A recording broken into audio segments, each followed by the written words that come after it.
Kur tavuprāt varētu būt visneglītākā Pārdaugavas vieta? Visneglītākā tai nozīmē, kuru es dēvētu par zināmu estētiku, respektīvi neglīti glītā, ja? Jā, neglīti glītā. Man tagad, laikam, pēdējo gadu laikā, kā pirmais nāktu prātā Aldis Pagrabiņš uz Melnceli ielas netālu no tā Kalncienu kvartāla.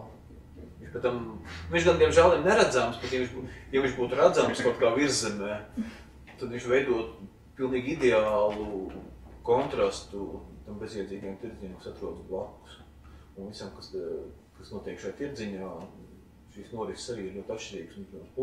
Auditorija, cenas, ritms, dinamika. Piemēram, jūs redzējuši, ka Kalncienu tirdziņā darbotos ieslēgts televizors bez skaņas, kur rāda biljārdu maču. Kurš nevienu neinteresē, jo viss tāpat dzer to, ko nu ir paņēmuši.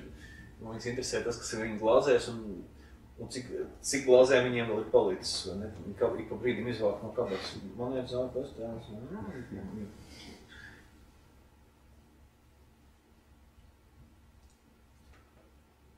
Bet tā būtu tāda vieta, kur uz dažām stundām var lokalizēties, bet tāds tiešām unikums, ko varētu jau saukt par kaut kādu naivismu paraugu. Tur vienā no bildēm bija redzams, tur visu laiku atkārtojās, noteikti jūs redzējāt. Tur bija tāds koks, kuram ir piestiprināts Mickey Mouse. Tur bija kaut kāds rotaļlietas, tas ir tāds mazs pagalmiņš netālais Zaslauku stacijas, kur iedzīvotāji saviem spēkiem, lūk, viņi tur ir izveidojuši kaut kādu mazu baseiniņu, viņi ir pielikuši to Mickey Mouse pie koka. Es nezinu, vai viņiem ir bijusi kaut kāda augsti estētiska motivācija to darīt, vai viņi to ir darījuši vienkārši prieku pēc, tāpēc, ka viņi tur dzīvo, viņiem katru dienu caur šo pagalmiņu jāstaigā. Viņiem gribāšu, lai ir foršāk, un tad viņi to ir darījuši pēc savas sapratnes. Tas gan neatšķirās no ļoti daudzām mūsdienu mākslas instalācijām, ar šo vienīgu atšķirību, ka priecāties par šo darbu netraucē nepieciešamību pirms tam izlasīt 200-300 lapušu biezu koncepciju, kur būtu pārsātināta ar terminiem un atsaucējiem uz citām koncepcijām, kur it kā attaisnot šī darba eksistenci. Šis darbs attaisno pats sevi. Viņš vienkārši tur ir, viņam nav vajadzīgs nekāds pamatojums. Viņš rada noteikti prieku mājas iedzīvotājiem un rada prieku arī mums ar sievu, ka reiz, kad mēs viņam ejam garām. Nofotografēts jau viņš ir, bet vienalga tik līdz rodas izdevība. Tā mēs atkal paveram vārtiņus un paskatāmies, visu ir savās vietās, nekas jaunas nav. Arī cerams, ka to māju jau nenojauks, jo viņi izskatās tādu pussadrokosi. Un no tām, kur varētu atzīt par vidi degradējošām.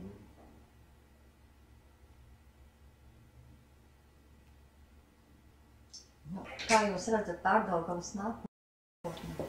Tā kā pamatā, lai viņi tā kā degradētos. Kas tad būs pēc 50 gadiem? Nē. Lai patiktu viņi tā kā jūsu variantā. Noteikti degradācija nav nekāds pašmērķis, un arī tā Pārdaugava, par kur es runāju, kā par sev patīkamu Pārdaugavu, degradēt viņi ir kaut kāda ieinteresēta persona acīs, kur ir vai nu pārsmalcināta estēta, un viņiem patiešām šķiet, ka māja, kurai nedaudz nolabījusies krāsa, tādēļ jau vien viņa ir degradējusies, vai viņa ir nedaudz iešķībies vecais logu rāms.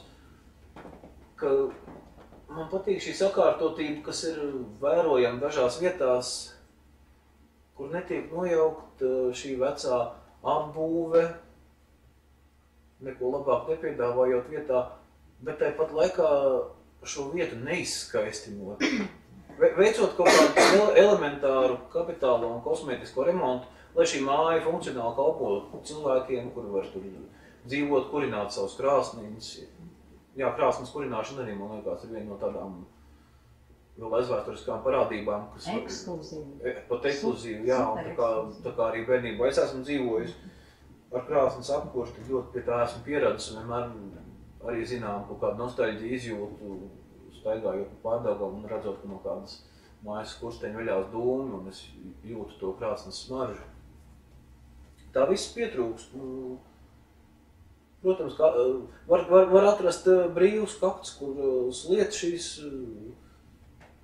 jaunprojektētās ēkas, lai gan man šķiet, ka drīzāk tieši viņas degradēs šo te Pārdaugavas seju, kādu pazīst vecākā Kaluma cilvēki, tāda kā es, kas ir, kur jau ir tuvu pie miršanas. Bet jaunākai paudzei tas, protams, atkal neko neizteiks, jo tā atkal būs viņu Pārdaugava, bez šaubām. Jā, viņi būs piedzimuši jau pavisam citā vidē, un viņi nav redzējuši to, par ko es šobrīd runāju, un arī es šaubos, vai manis teiktais var uzbūrt to ainu, kur es redzu pats ar savu iekšējo redzi. Diemžēl nepastāv vēl tāds iespējas vizualizēt savus apziņas kaut kādus uzplaiksnījumus, kas rodās tur katrs teikums sakarā. Bet nē, tā noteikti nav degradācija. Šī degradācija ir nepamatoti piedāvāts lamvārds. Šī Pārdaugava ar visu šo tipisko kontingentu ir jāsaglabā tādu, kāda viņa vienkārši ir. Jāuztur šie apstākļi dzīvošanai piemērotā līmenī, ne vairāk. Un tas, man liekas, pat neprasītu daudz pūļu. Un arī par kontingentu nevar sūdzēties, jo es domāju, ja salīdzinu vismaz Āgenskalna priežu kontingentu ar to kontingentu, ar kādu var sastapties pie lielveikaliem, iešpagalmos, pļaviniekos vai Zviedrudē, es domāju, ka es dzīvoju ļoti privileģētos apstākļos, jo man pat nav jābaidās no tiem cilvēkiem, kas tur pārvietojās treniņu tērpos, skaļi klausoties mūziku mobilajos telefonos, jo viņi ir pilnīgi nekaitīgi. Tā, protams, tā ir sava subkultūra galā, bet viņi ir nekaitīgi, un tas, ja viņi tur viens otram ielauž galvas kausus, tās atkal ir viņa problēmas. Kā ir dzirdēts, viņi pat esot, mana rejona sliktie zēni esot pat ļoti izpalīdzīgi, teiksim, ja kādam kaimiņam jāpaliek iznest divā, un tad viņi iznes. Jā, un ar kaimiņu atļauju. Tā tas ir visos rajonos.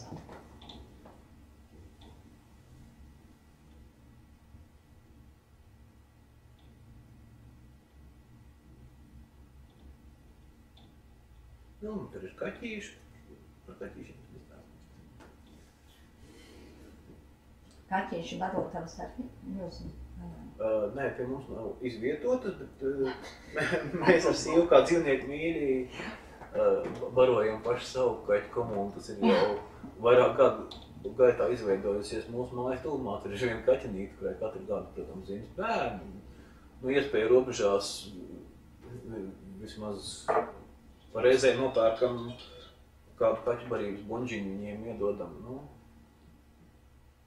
Tā mēs viņiem palīdzam.